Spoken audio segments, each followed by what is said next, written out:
কানু মুৰ্মুৰ নেতৃত্বত তেওঁলোকে সৰ্বমুঠ ৬০,০০০ মানুহক গোট খুৱাই এটা আন্দোলনৰ ঘোষণা কৰিছিল আৰু ৩০ জুনত তাৰে প্ৰায় ১০,০০০ চাওতাল যোদ্ধাক লগত লৈ তেওঁলোকে এটা বিদ্ৰোহৰ ঘোষণা কৰিছিল।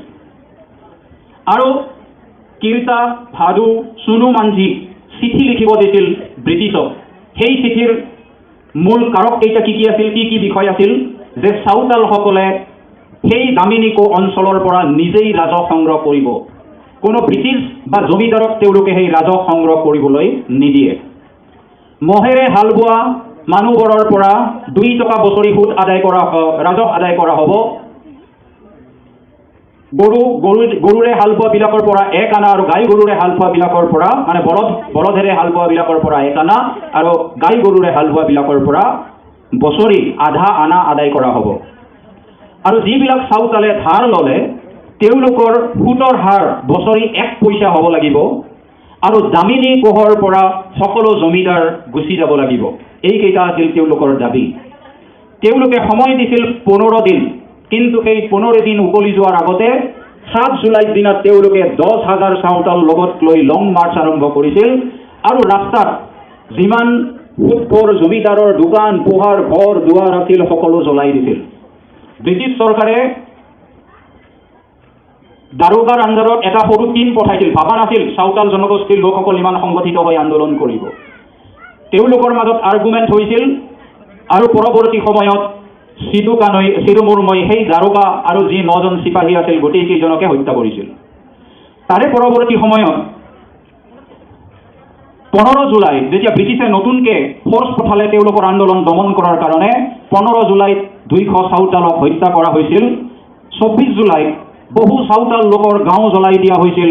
২৭ জুলাইত পুনৰ ১৫খন গাঁও জ্বলাই দিয়া হৈছিল আৰু জানুৱাৰী ২৭, ১৯৫৬ চনত এই চাওতাল বিদ্ৰোহৰ অন্ত পৰিছিল। ৩০ নৱেম্বৰ ১৮৫৫ত কানু মুৰ্মুক এৰেষ্ট কৰা হৈছিল আৰু ২৩ ফেব্ৰুৱাৰী ১৮৫৬ত দিনৰ ২ বজাত তেওঁক নিজ গাঁৱতে ফাঁচি দিয়া হৈছিল। আনহাতে সিধু মুৰ্মুক পৰৱৰ্তী সময়ত এৰেষ্ট কৰা হৈছিল আৰু ৪ ডিচেম্বৰ ১৮৫৫ চনত তেওঁকো ফাঁচি দিয়া হৈছিল আৰু তাৰ পিছত ডুমকা, দেওঘৰ, গদা আৰু ৰাজমহলক লৈ পৰৱৰ্তী সময়ত চান্তাল পৰগনা সৃষ্টি কৰা হৈছিল। এতিয়া আমি আহিছোঁ আমাৰ চাওতালসকলৰ ইতিহাসৰ কথালৈ। আমাৰ ভাৰতবৰ্ষত মানৱ সভ্যতাৰ উদ্ভৱ সম্পৰ্কে কোনো তথ্য পোৱা নাযায়।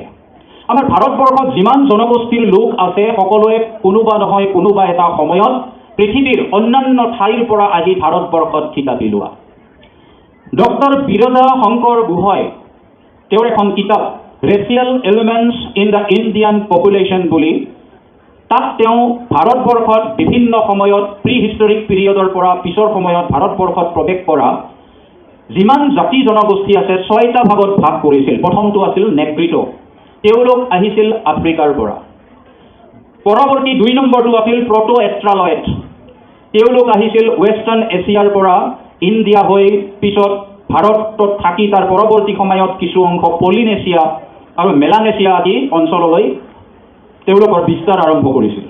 পৰৱৰ্তী সময়ত আহিল পশ্চিমীয়, প্ৰশস্ত মস্তকী, নৰ্ডিক, মংগোলীয় এটচেট্ৰা এটচেট্ৰা। এতিয়া আমি ক'ব খোজা বিষয়টো হ'ল যে এটা সময়ত এই নেগ্ৰিটোসকলৰ ভাৰতবৰ্ষত অস্তিত্ব লোপ পাই গ'ল বিভিন্ন কাৰণত। মই খুব চমুকে কৈছোঁ, যিহেতু নেগ্ৰিটোসকলৰ অস্তিত্ব পাবলৈ নাই, সেইকাৰণে প্ৰটো এষ্ট্ৰালয়েডসকলেই হ'ল ভাৰতবৰ্ষৰ আদিম জনগোষ্ঠী। আৰু সেই প্ৰটো এষ্ট্ৰালয়েডসকল পৰৱৰ্তী সময়ত কোল সম্প্ৰদায়ৰ নাম পায় আৰু সেই কোল সম্প্ৰদায়ৰ লোকসকল বিভিন্ন জনগোষ্ঠীত বিভক্ত হয়, যেনে মুণ্ডা, চাওতাল, গোন, ঘোন, চাবৰ, ভূমিজ, বিৰহৰ, কুৰুকু, কোৰা, হো, গৱট ইত্যাদি ইত্যাদি। আৰু সেই হিচাপত যদি আমি চাব যাওঁ তেনেহ'লে চাওতাল জনগোষ্ঠীৰ লোকসকল ভাৰতবৰ্ষৰ আদিম অধিবাসী। ভাৰতবৰ্ষৰ আদিম অধিবাসী পৰৱৰ্তী সময়ত আদিম অধিবাসী শব্দটোৱে গৈ আদিবাসী শব্দ হ'ল। গতিকে আদিবাসী শব্দৰ দ্বাৰা আমি প্ৰটো এষ্ট্ৰালয়েড গ্ৰুপৰ অন্তৰ্ভুক্ত যিখিনি জনগোষ্ঠী আছে তেওঁলোকক আমি ভাৰতৰ সকলোতকৈ পুৰণি আদিবাসী হিচাপত স্বীকৃতি দিয়াটো আমাৰ কাম্য। আনকি আমি যদি চাব যাওঁ চাওতাল জনগোষ্ঠীৰ প্ৰাচীনতাৰ উদাহৰণ আমি মহেঞ্জোদাৰো আৰু হৰপ্পাৰ সভ্যতাটো আমি বিচাৰি পাওঁ। মহেঞ্জোদাৰো আৰু হৰপ্পাৰ যি খনন কাৰ্যত যিবিলাক চিহ্ন আৰু চিত্ৰ পোৱা গৈছিল, সেই চিহ্ন আৰু চিত্ৰবিলাক চাওতাল জনগোষ্ঠীৰ বিভিন্ন পূজাৰ সময়ত, জাহেৰ খানত বা আন আন চহৰাই পৰ্বৰ সময়ত, বাহাৰ সময়ত আমি খনবিলাকত যিবিলাক অংকন কৰোঁ চিত্ৰ, তাৰ লগত হুবহু মিল আছে। আৰু ইয়াৰ পৰাই বুজা যায় চাওতাল জনগোষ্ঠী মহেঞ্জোদাৰো আৰু হৰপ্পাৰ সভ্যতাৰ পুৰণি তেওঁলোকৰ ইতিহাস। পৰৱৰ্তী সময়ত ভাৰতবৰ্ষক তেওঁলোকক বিভিন্ন নামেৰে নামকৰণ কৰা হয়, যেনে দস্যু, নিষাদ, সবৰ, পুলিন, কোল, চমনপাল, এইবিলাক নামেৰে তেওঁলোকক পৰৱৰ্তী সময়ত নামকৰণ কৰা হ'ল। প্ৰায় খ্ৰীষ্টপূৰ্ব 2000 বছৰ আগত এই প্ৰট' এষ্ট্ৰালয়েড গ্ৰুপৰ মানুহবিলাক মূলতঃ দুটা ভাগত বিভক্ত হ'ল। এটা ভাগ সুমাত্ৰা, বালি, জবা, বৰ্নিঅ', ফিলিপাইন, মেলানেছিয়া, পলিনেছিয়াৰ ফালে গুচি গ'ল, আৰু এটা ভাগ ব্ৰহ্মপুত্ৰ উপত্যকাত বসতি কৰি তাৰ পৰৱৰ্তী সময়ত মধ্য ভাৰত আৰু পঞ্জাৱ প্ৰদেশলৈ বিস্তাৰিত হ'ল, আৰু তাৰে এটা সৰু দল দক্ষিণ ভাৰতৰ ত্ৰিবাংকুৰ অঞ্চলৰ ফালে গতি কৰিলে। এতিয়া চাওতালসকলৰ অসমত আগমন সম্পৰ্কে আমি বহু কথা পঢ়িব পাওঁ, আৰু তাৰেই লগতে চাহ জনগোষ্ঠী আৰু আদিবাসী বুলি এটা ডিফাৰেঞ্চ বিচাৰি পাওঁ। এইখিনি কৰিব যাওঁতে আমি চাব লাগিব, যিটো আমাৰ লিখিত তথ্য আছে, লিখিত তথ্য অনুসৰি 1823 চনত ৰবাৰ্ট ব্ৰুচে চাহ আৱিষ্কাৰ কৰাৰ পিছত যেতিয়া অসমত চাহ বাগিচা তেওঁলোকে বনায়, তেতিয়া আমাৰ লোকেল লেবাৰৰ খুব অভাৱ অনুভৱ হৈছিল। সেইকাৰণে তেওঁলোকে কিছুমান আৰ কাটি বা কণ্ট্ৰেক্টৰ নিয়োগ কৰিছিল মধ্য ভাৰতৰ পৰা লেবাৰ আমদানি কৰাৰ কাৰণে। একেবাৰে প্ৰথমত হাজাৰিবাগ অঞ্চলৰ পৰা 652 জন আদিবাসী লেবাৰ মজদুৰ চাহ বাগানত কাম কৰাৰ কাৰণে অনা হৈছিল, যদিও আধা ৰাস্তাতে গোটেই সেই মজদুৰসকলৰ মৃত্যু হৈছিল। কিন্তু এই আমদানি পৰ্ব চলি আছিলে, আৰু 1863 পৰা 1866 চনৰ ভিতৰত 84,915 মজদুৰ অসমলৈ অনা হৈছিলে, যদিও বিভিন্ন কাৰণত মেলেৰিয়া বিয়োগত 30,000তকৈও বেছি লোকৰ মৃত্যু হৈছিল। কিন্তু এই আমদানি পৰৱৰ্তী সময়ত চলি আছিল।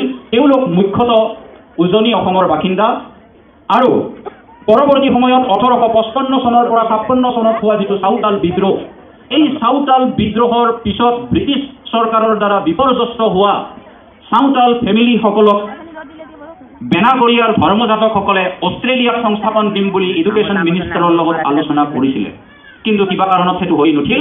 গতিকে তেওঁলোকে অসমত সংস্থাপন দিয়াৰ ব্যৱস্থা কৰিলে, আৰু ধুবুৰী জিলাৰ সীমান্তত 30 বৰ্গ কিলোমিটাৰ ঘন জংঘলেৰে আগুৰা এটা অঞ্চল অসম কলনী হিচাপত স্বীকৃতি দি তাতে তেওঁলোকক সংস্থাপনৰ ব্যৱস্থা কৰা হ'ল, আৰু কণতে 42টা ফেমিলি সহ 100 জন মেম্বাৰ আনি স্থাপন কৰিলে। এনেকৈ বাঢ়ি গৈ গৈ গৈ তেওঁলোকৰ জনসংখ্যা বাঢ়ি গ'ল, আৰু তেওঁলোক মূলতঃ আছিল কিন্তু ঝাৰখণ্ড মূলীয় আৰু এই আদিবাসী সম্প্ৰদায়ৰ লোক।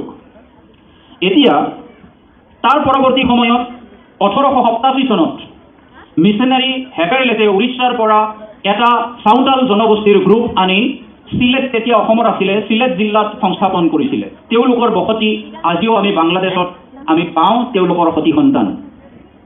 আনহাতে নৰ্দাৰ্ণ ইভেঞ্জেলিকেল লুথাৰেন চাৰ্চে 1890 চনত 2খন চাহ বাগানৰ মালিক হৈছিল, আৰু এখন জমিদাৰীৰ মালিক হৈছিল। তাৰে এখন আছিল মৰনৈ। তাতে মজদুৰৰ কাম কৰাৰ কাৰণে কিছু সংখ্যক চাওতাল ফেমিলিক তেওঁলোকে অসমলৈ লৈ আহিছিল। থুলমূলকে এইখিনি হ'ল লিখিত তথ্য অসমত চাওতাল জনগোষ্ঠীৰ লোকৰ আগমন সম্বন্ধে। এতিয়া আমাৰ আদিবাসী আৰু চাহ জনগোষ্ঠী বুলি যিটো আমাৰ মাজত এটা ডিফাৰেঞ্চ পাওঁ, সেই ডিফাৰেঞ্চটোক যদি আমি চালি জাৰি চাওঁ, তেনেহ'লে আমি দেখা পাম যে উজনি অসমত চাহ শ্ৰমিক হিচাপত মধ্য ভাৰতৰ পৰা যিমান শ্ৰমিক অনা হৈছিলে, এই শ্ৰমিকসকল অকল মাত্ৰ চাওতাল বা আদিবাসী সম্প্ৰদায়ৰ লোক নাছিলে।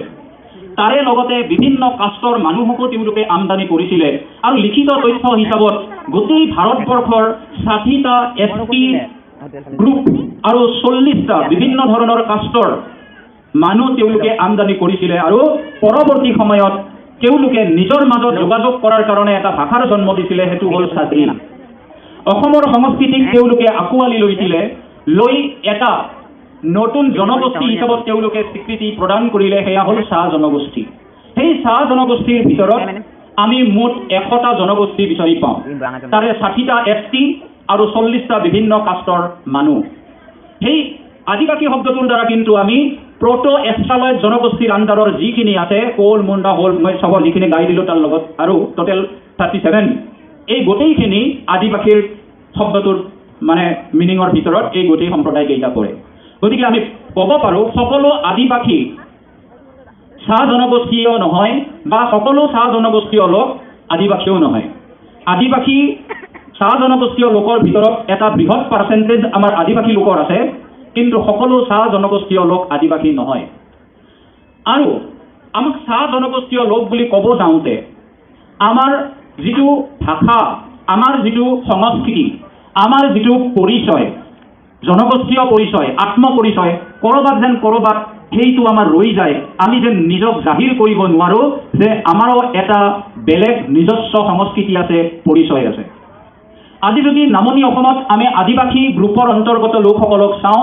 মুণ্ডা হোৰাও চাওতাল প্ৰমুখ্যে তেওঁলোকে কিন্তু নিজস্ব ভাষা এষ্ট্ৰ এছিয়াটিক ভাষা গ্ৰুপৰ অন্তৰ্গত যি ভাষা সেই ভাষাখিনি কিন্তু তেওঁলোকে আজিও বৰ্তাই ৰাখিছে এতিয়া ভাৰতবৰ্ষৰ বিভিন্ন 30খন ৰাজ্য বা ইউনিয়ন টেৰিটৰীত সৰ্বমুঠ 705 জনগোষ্ঠীক এছটি ষ্টেটাছ দিয়া হৈছে 2011 চনত সেন্সাছ অনুসৰি ভাৰতবৰ্ষৰ অলমষ্ট 10.5 কৰোৰ মানুহ বা 8.6% হ'ল এছটি আৰু এই আমাৰ আদিবাসীৰ অন্তৰ্গত চাওতাল প্ৰমুখ্যে হো মুণ্ডা কোল ভাৰতবৰ্ষৰ বিভিন্ন ঠাইত বিভিন্ন ৰাজ্যত যেনে ৱেষ্ট বেংগল উৰিষ্যা বিহাৰ ঝাৰখণ্ড এই সকলোবিলাক ৰাজ্যত তেওঁলোক শিডিউল ট্ৰাইব হিচাপত স্বীকৃত এতিয়া কথা আহে যদি তেওঁলোক ভাৰতবৰ্ষৰ বিভিন্ন ৰাজ্যত শিডিউল ট্ৰাইব হিচাপে স্বীকৃত তেনেহ'লে আমাৰ অসমত এই আদিবাসী লোকসকল মই চাহ জনগোষ্ঠী শব্দটো ইয়াত ব্যৱহাৰ কৰিব খোজা নাই কাৰণ চাহ জনগোষ্ঠী বুলি ক'লে এই আদিবাসীৰ বাহিৰেও বিভিন্ন আৰু 40-42 আমাৰ কাষ্টৰ মানুহো আছে মই আদিবাসী সম্প্ৰদায়ৰ বুলি এই কাৰণে কৈছোঁ তেওঁলোকক মই প্ৰটো এষ্ট্ৰালয়েড গ্ৰুপৰ অন্তৰ্গত এই গ্ৰুপখিনিৰ কথা কৈছোঁ যদি তেওঁলোকে ভাৰতৰ বিভিন্ন ৰাজ্যত শিডিউল ট্ৰাইব হিচাপে অন্তৰ্গত তেনেহ'লে আমাৰ অসমত তেওঁলোকক শিডিউল ট্ৰাইব দিব নোৱাৰাৰ জটিলতাটো কি যদিহে আমাৰ অসমত অলৰেডি বৰ্তি থকা এছটি জনগোষ্ঠীৰ স্বাৰ্থত কোনো আঘাত নপৰাকৈ মই আৰু কৈছোঁ অসমত থকা আমাৰ এছটি সম্প্ৰদায়ৰ মানুহৰ কোনো আঘাত নোহোৱাকৈ তেওঁলোকৰ কোনো অপকাৰ নোহোৱাকৈ এটা নতুন ছিষ্টেম বনাই যদি আমাৰ এই আদিবাসী লোকসকলকো আমি যদি এছটি দিব পাৰোঁ তেনেহ'লে আমাৰ হয়তো কোনো বিশেষ অসুবিধা হ'ব নালাগে ভাৰতৰ সংবিধানে এছটি ষ্টেটাছ প্ৰদান কৰাটো ষ্টেট কনচাৰ্ণ বা ইউনিয়ন টেৰিটৰী স্পেচিফিক বুলি কৈছে সেইকাৰণে এখন ষ্টেটৰ এছটি আন এখন ষ্টেটৰ এছটি নহ'বও পাৰে কিন্তু এছটি হ'বৰ কাৰণে তেওঁলোকে কিছুমান বিশেষ ক্ৰাইটেৰিয়া কেৰেক্টাৰিষ্টিক দাঙি ধৰিছে আৰু তাৰে ভিতৰত 1 নম্বৰটো হ'ল পুৰণিকলীয়া আচাৰ ৰীতি মূলতঃ কৃষিকেন্দ্ৰিক আচাৰ ৰীতি বৰ্তি থাকিব লাগিব দ্বিতীয়তে ভৌগোলিক নিলগীকৰণ হ'ব লাগিব তৃতীয়তে নিজস্ব সংস্কৃতি থাকিব লাগিব চতুৰ্থতে মূলসুঁতিৰ বাসিন্দাৰ সৈতে দূৰত্ব বৰ্তাই ৰখাৰ এটা প্ৰৱণতা থাকিব লাগিব আৰু পঞ্চমতে আৰ্থিকভাৱে পিছপৰা হ'ব লাগিব এতিয়া এই কেৰেক্টাৰিষ্টিকবিলাকৰ যদি আমি বিশ্লেষণ কৰি যাওঁ তেনেহ'লে আমি চাব পাম হয়তো চাওতাল জনগোষ্ঠী অসমৰ ভিতৰতে আটাইতকৈ পিছপৰা জনগোষ্ঠী আৰ্থিকভাৱে তেওঁলোকৰ যদি জনগোষ্ঠীৰ ভিতৰত আমি গ্ৰাম্যাঞ্চলত সোমাব যাওঁ তেনেহ'লে আমি দেখা পাম তেওঁলোকৰ গাঁওবিলাক অৰণ্যৰ মাজত এটা আতংককাৰী ছিষ্টেমৰ মাজত ধুনীয়াকৈ তেওঁলোকৰ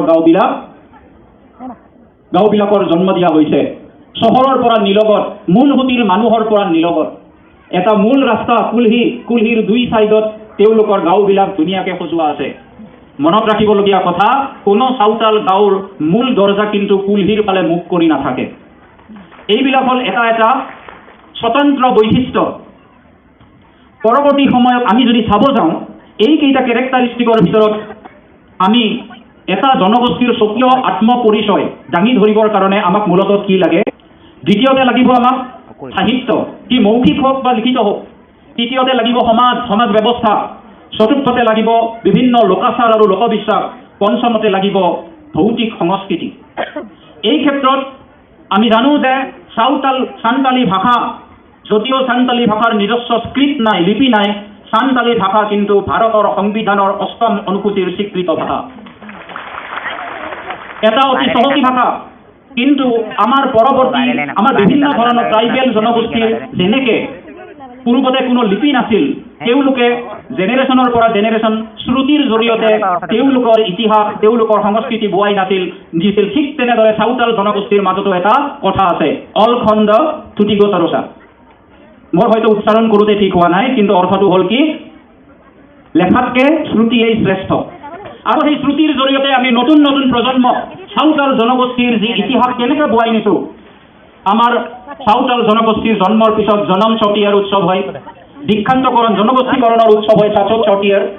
তাত আমি বিন্তি গুৰুক আমন্ত্ৰণ কৰিছোঁ, আৰু সেই বিন্তি গুৰুৱে আমাক কি কৰিছে, জনম চতিয়াৰৰ সময়ত, চাচো চতিয়াৰৰ সময়ত বিভিন্ন বিন্তি, সেই বিন্তিৰ জৰিয়তে চাওতাল জনগোষ্ঠীৰ যি মৌখিক ইতিহাস, সেই মৌখিক ইতিহাস এটা জনগোষ্ঠীৰ পৰা আন এটা জনগোষ্ঠীলৈ বোৱাই লৈ গৈ আছে। সেইকাৰণে আজিও প্ৰতিজন চাওতালে সেই বিন্তি গুৰুৰ জৰিয়তে তেওঁলোকৰ যি প্ৰাচীনতম ইতিহাস, সেই ঘাঁচ হাছিলৰ পৰা, সেই পিলচু হাৰাম পিলচু বুঢ়ীৰ পৰা, সেই দিহিৰি পিপিলিৰ পৰা, সেই খোজ কামানৰ পৰা, জাৰ্পি এৰে চাচাং বেদা, এই যে হিষ্ট্ৰী, এই হিষ্ট্ৰীৰ তেওঁলোকৰ এই যে ইতিহাস, মৌখিক ইতিহাস, সেই ইতিহাস আজিও তেওঁলোকে জানিব পাৰে।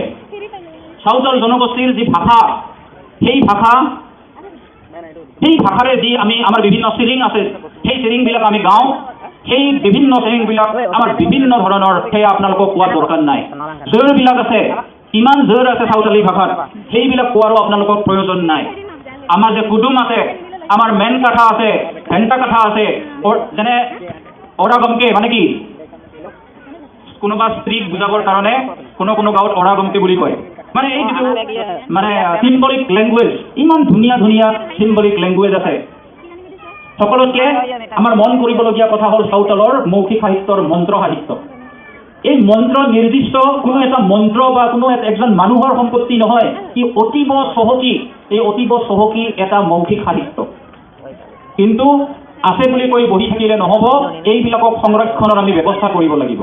মই আজি কেইবছৰমান আগতে সান্তালী সাহিত্য সভাত কৈছিলোঁ, আপোনালোক আগবাঢ়ি আহক, আমি আছোঁ, আমি গাঁও গাঁও যাম, আমাৰ যে বিভিন্ন গীত মাত আছে, লৈ চিৰিং, বেদ্ৰ গাতে চিৰিং, চহৰাই, বাহা, এই সকলোবিলাক আমি কালেক্ট কৰি আমাৰ ভৱিষ্যত জেনেৰেশ্যনৰ কাৰণে আমি সংৰক্ষণ কৰিম। তেওঁলোকে কিমান আগবাঢ়িছে এই পদক্ষেপত নাজানো। আমাৰ যে সমাজ ব্যৱস্থা, সুশৃংখলিত সমাজ ব্যৱস্থা, মঞ্জি মৰেহৰৰ দ্বাৰা পৰিচালিত সমাজ ব্যৱস্থা, আমাৰ জাহেৰ থান, মঞ্জি থান, তাৰে যিটো চহকী পৰম্পৰা, আমাৰ যিটো কৃষিভিত্তিক জীৱিকা, গৰু ম'হ পালনৰ জৰিয়তে, হাঁহ মুৰ্গী পালনৰ জৰিয়তে আমাৰ যিটো জীৱিকা, এই সকলোবিলাক আমাৰ প্ৰাচীন পদ্ধতিৰে চলি থকা জীৱিকা। আমাৰ চাওতাল জনগোষ্ঠীয়ে হাল বাওঁতে এতিয়াও ট্ৰেক্টৰৰ ব্যৱহাৰ নকৰে, আমাৰ পুৰণা গৰু ম'হৰ জৰিয়তেই হাল বায়। এই প্ৰাচীন ছিষ্টেম আমাৰ মাজত এতিয়াও বৰ্তি আছে। বিভিন্ন ধৰণৰ উৎসৱ আমাৰ কৃষি কাৰ্যৰ লগত জড়িত, চহৰাই, বাহা, হৰিয়াৰ চিম, এৰক চিম, এই সকলোবিলাক কৃষি কাৰ্যৰ বিভিন্ন পৰ্যায়ৰ লগত জড়িত। গতিকে আমাৰ আত্মপৰিচয়, আমাৰ যিটো ধৰ্মীয় পৰম্পৰা বিধিন, আমাৰ যিটো বংগাৰ ব্যৱস্থা, উপকাৰী বংগা, অপকাৰী বংগাৰ ব্যৱস্থা, এইবিলাক কিন্তু আৰু কোনো জনগোষ্ঠীতে বিচাৰি পাবলৈ নাই। সেই হিচাপত চাওতাল জনগোষ্ঠী নিজস্ব পৰিচয় আজিও, যদিও তেওঁলোকে অৰ্থনৈতিকভাৱে অনগ্ৰসৰ, তেওঁলোকে নিজৰ পৰিচয়, নিজৰ পৰম্পৰা, নিজৰ আচাৰ ব্যৱহাৰ, নিজৰ লোকাচাৰ, লোকবিশ্বাস তেওঁলোকে আজিও বৰ্তাই ৰাখিছে। আৰু সেই আত্মপৰিচয়ৰ ওপৰত জোৰ দিয়ে আমি হয়তো চৰকাৰৰ আমাৰ মন্ত্ৰী বাইদেউ আছে বা চৰকাৰৰ প্ৰতিনিধি আছে, আমি তেওঁলোকক অনুৰোধ জনাব পাৰোঁ যে আমাৰ এই নিজস্ব, আমাৰ এই যে আত্মপৰিচয় আছে, ভাষাৰ ক্ষেত্ৰত হওক, সাহিত্যৰ ক্ষেত্ৰত হওক, সমাজ ব্যৱস্থাৰ ক্ষেত্ৰত হওক, সংস্কৃতিৰ ক্ষেত্ৰত হওক, ভৌতিক সংস্কৃতিৰ ক্ষেত্ৰত হওক, সকলোখিনিয়ে আমাৰ নিজস্ব এতিয়াও বৰ্তি আছে। গতিকে কিবা এটা নতুন ছিষ্টেমৰ ব্যৱস্থা কৰি আমাৰ অসমৰ স্থানীয় ST সকলক কোনো আঘাত নোহোৱাকৈ, কোনো অপকাৰ নোহোৱাকৈ আমাকো যদি শিডিউল ট্ৰাইবৰ মৰ্যাদা প্ৰদান কৰে, তেনেহ'লে চাওতাল জনগোষ্ঠীৰ বাবে এইটো হয়তো জীৱন মৰণৰ এটা যুঁজ হ'ব।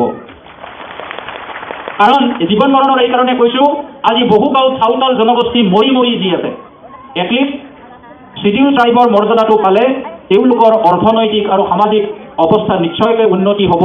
তেওঁলোকে হয়তো আমাৰ অসমৰে মূলসুঁতিৰ লগত একাত্ম হোৱাৰ এটা সুযোগ তেওঁলোকে পাব। ভুল ত্ৰুটি হ'লে ক্ষমা কৰিব। আজি মোক এই সুবিধাটো দিয়াৰ কাৰণে আপোনালোকক পুনৰ ধন্যবাদ জ্ঞাপন কৰিছোঁ আৰু সকলোকে পুনৰবাৰ ভুল জহাৰ কৈ মই মোৰ বক্তব্য আজি ইমানতে সামৰণি মাৰিছোঁ। ধন্যবাদ।